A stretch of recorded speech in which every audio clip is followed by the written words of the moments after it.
ମୁଁ ଯାଉଛି କଦଳୀ ର କେକ୍ କରିବା ପାଇଁ। ତ ଏଠି ମୁଁ ପ୍ରେସର କୁକର ଗରମ କରିଦେଇଛି, ତା ଭିତରେ ବାଲି ଦେଇଛି ଆଉ ସେଟା ଗରମ ପାଇଁ ରଖିଦେଇଛି। ଏବେ ମୁଁ କଦଳୀଟାକୁ ଭଲ ଭାବରେ ମ୍ୟାଶ୍ କରିବି।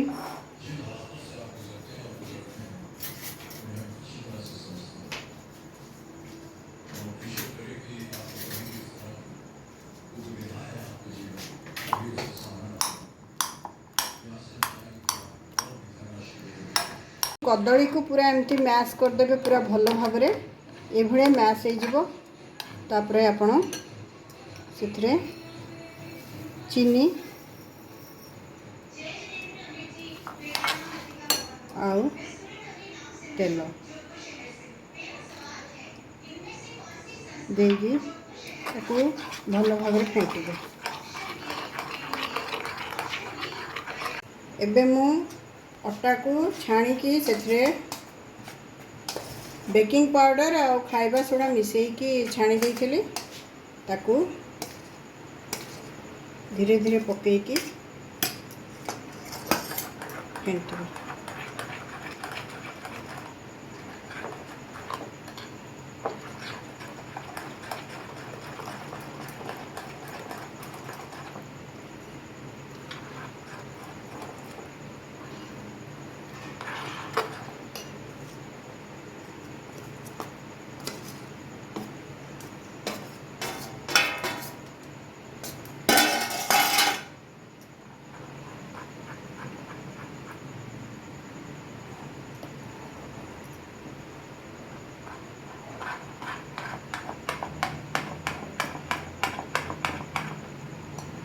छाड़ीदे टे तो जदि आपणर कम हम ये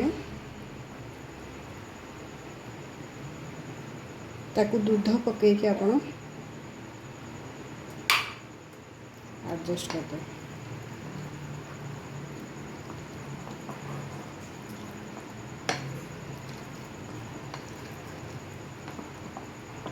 एमती फेंटिकी तार बैटरटा एभलिया करेंगे।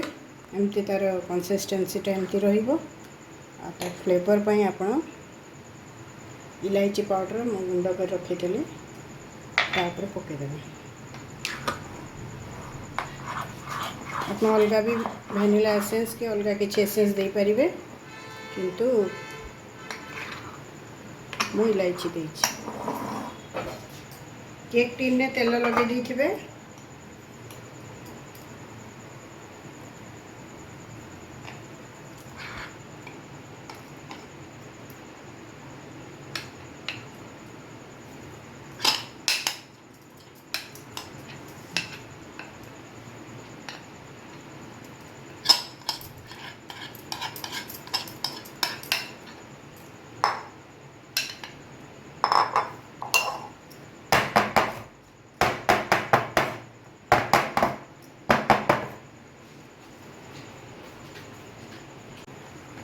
मो पाखे किसी चोको चिप्स थिला ताकू मुझे बढ़िया भाव में पकई दूसरी।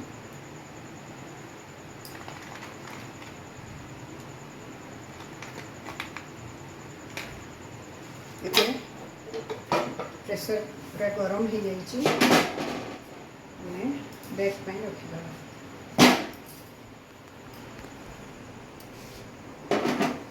बेकिंग प्रेशर विसल काढ़ी देबे।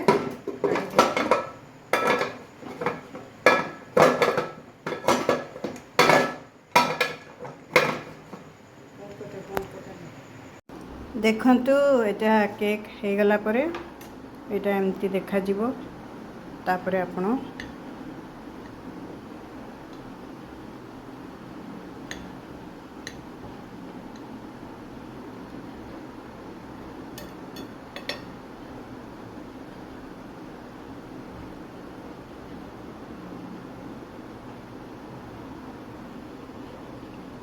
देखो केते सुंदर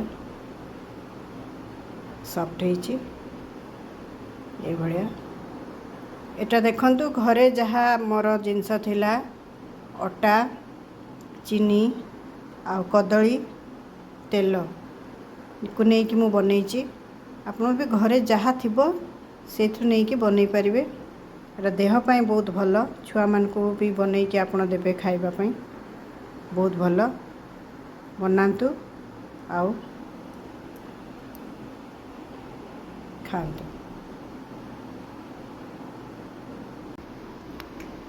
जदि आपण को एटा भल लगी लाइक करदेवे, सब्सक्राइब करदेवे।